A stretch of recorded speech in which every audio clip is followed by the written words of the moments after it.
पाकिस्तान में हैं। शहबाज सरकार कंगाली से उबरने के लिए हर कोशिश कर रही है, लेकिन कोई पैतरा कामयाब नहीं हो पा रहा है। अब दुनिया को रिझाने के लिए नया प्लान तैयार किया है पाकिस्तान ने, और वो है वीजा फ्री किए जाने का एक्शन प्लान। आपको रिपोर्ट दिखाते हैं इस पर एक।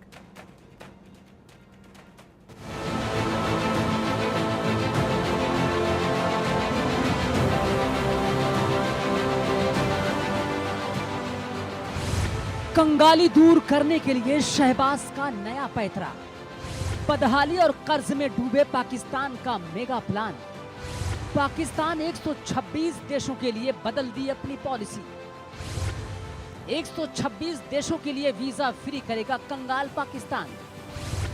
बिजनेस, इन्वेस्टमेंट, टूरिज्म को बढ़ावा देने का मकसद। आर्थिक संकट से उबरने के लिए पाकिस्तान तड़प रहा है। कर्ज के बोझ से निकलने के लिए हर जद्दोजहद कर रहा है।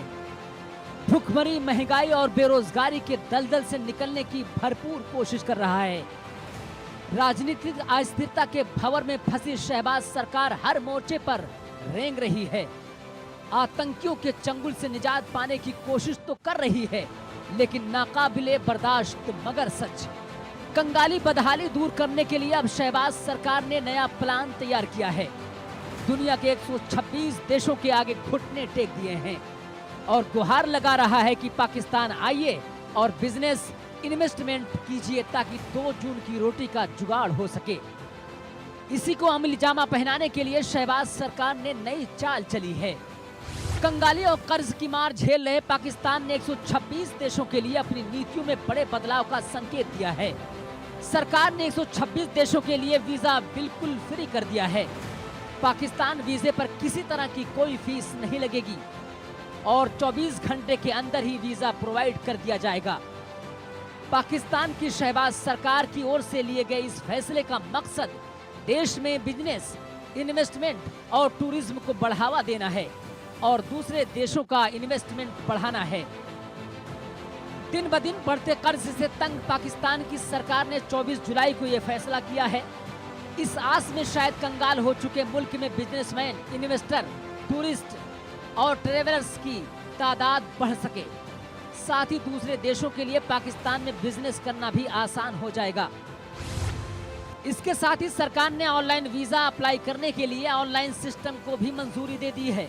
इस तरह इन देशों के नागरिक बिजनेस कर सकेंगे और 24 घंटे के अंदर ही 126 देशों के नागरिकों को बिना किसी फीस के ही व्यापार और पर्यटन वीजा मिल जाएगा। इतना ही नहीं, यात्रियों को ग्वादर पोर्ट और देश के 9 एयरपोर्ट पर ई गेट की फैसिलिटी भी मिलेगी। ये ई गेट ग्वादर पोर्ट, लाहौर, इस्लामाबाद और कराची के एयरपोर्ट्स पर बनाए जाएंगे। पाकिस्तान प्रधानमंत्री कार्यालय से जारी नोटिस में पीएम शहबाज शरीफ के हवाले से कहा गया कि वीजा की फीस में छूट की भरपाई टूरिज्म और दूसरे देशों के इन्वेस्टमेंट के जरिए मिलने वाले फॉरेन एक्सचेंज से की जाएगी। सरकार के इस फैसले से लाखों लोगों को फायदा मिलेगा, क्योंकि वो यात्रा से सिर्फ 1 या 2 दिन पहले ही वीजा के लिए अप्लाई कर सकते हैं और 24 घंटे में वीजा उन्हें मिल जाएगा। इसके अलावा जिन सिख यात्रियों के पास तीसरे देश का पासपोर्ट है, उनके लिए कैबिनेट ने अलग सब कैटेगरी को मंजूरी दे दी है। इसके तहत उन्हें वीजा ऑनलाइन अराइवल की सुविधा दी जाएगी। शहबाज सरकार सारी पहल तो कर रही है और सही भी है, लेकिन जरा आतंकवाद पर लगाम कब लगाएंगे? दुनिया को पहले ये तो बता दीजिए। Bureau report, India news.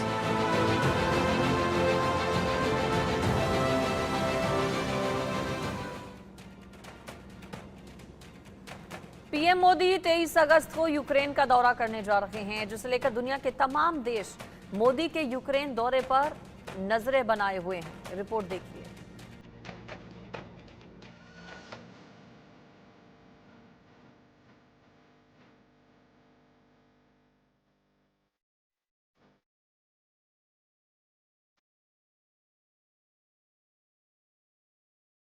पहले पुतिन, अब ज़ेलेंस्की, जंग तो रुकेगी। मोदी ने ठाना रूस यूक्रेन जंग रुकवाना। मोदी ज़ेलेंस्की की मुलाकात, शांति समझौते पर होगी बात। अगस्त में मोदी यूक्रेन जाएंगे, क्या जंग रुकवाएंगे? पीएम मोदी रूस की यात्रा के बाद अब रूस के कट्टर दुश्मन यानी कि यूक्रेन का दौरा करने वाले हैं। दौरे के दौरान पीएम मोदी और जेलेंस्की की मुलाकात होगी। फरवरी 2022 में यूक्रेन पर रूस के आक्रमण के बाद पीएम मोदी की पहली यूक्रेन यात्रा होगी। इससे पहले इटली में G7 शिखर सम्मेलन में पीएम मोदी और यूक्रेन के राष्ट्रपति जेलेंस्की की मुलाकात हो चुकी है। उस वक्त दोनों नेताओं ने गले मिलकर गर्मजोशी से एक दूसरे का जोरदार स्वागत किया था। तब से जेलेंस्की भी पीएम मोदी के मुरीद हो चुके हैं।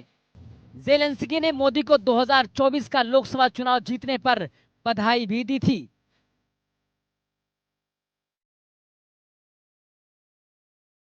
पीएम मोदी का यूक्रेन दौरा काफी अहम माना जा रहा है, क्योंकि रूस और यूक्रेन की जंग को लेकर दुनिया दो फाड़ में बटी हुई है।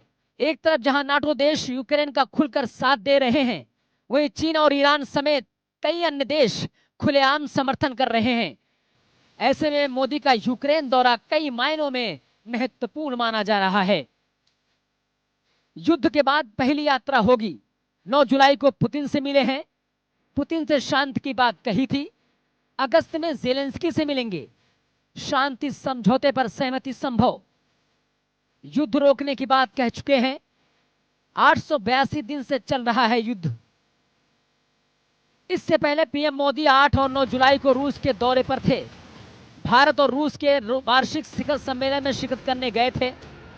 अपने रूस दौरे के दौरान पीएम मोदी ने पुतिन से शांति की बात कही थी, लेकिन एक महीने बाद यूक्रेन जाना पीएम मोदी का संयोग नहीं, बल्कि कहीं ना कहीं प्रयोग भी माना जा सकता है, क्योंकि पीएम मोदी का दौरा यूक्रेन के स्वतंत्रता दिवस के आसपास होगा। यूक्रेन में 24 अगस्त को स्वतंत्रता दिवस मनाया जाता है। रूस यूक्रेन के बीच फरवरी 2022 से चल रहे युद्ध के बीच पीएम मोदी के इस दौरे को काफी अहम माना जा रहा है। अगस्त के आखिरी हफ्ते में यूक्रेन जाएंगे पीएम मोदी। रूस यूक्रेन जंग रुकवाने पर जोर दे सकते हैं। रूस यूक्रेन युद्ध के बाद पहली यात्रा होगी। फरवरी 2022 से चल रहा रूस यूक्रेन युद्ध। 9 जुलाई को रूस गए थे पीएम मोदी। रूस के राष्ट्रपति व्लादिमीर पुतिन से मिले थे।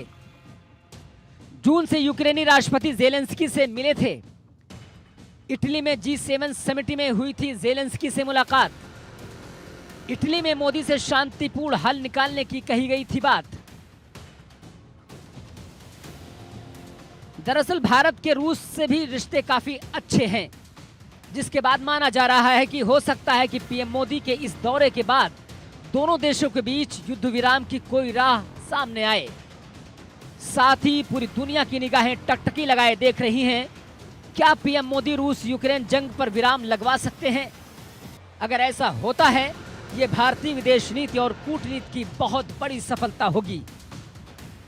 Bureau report, India news.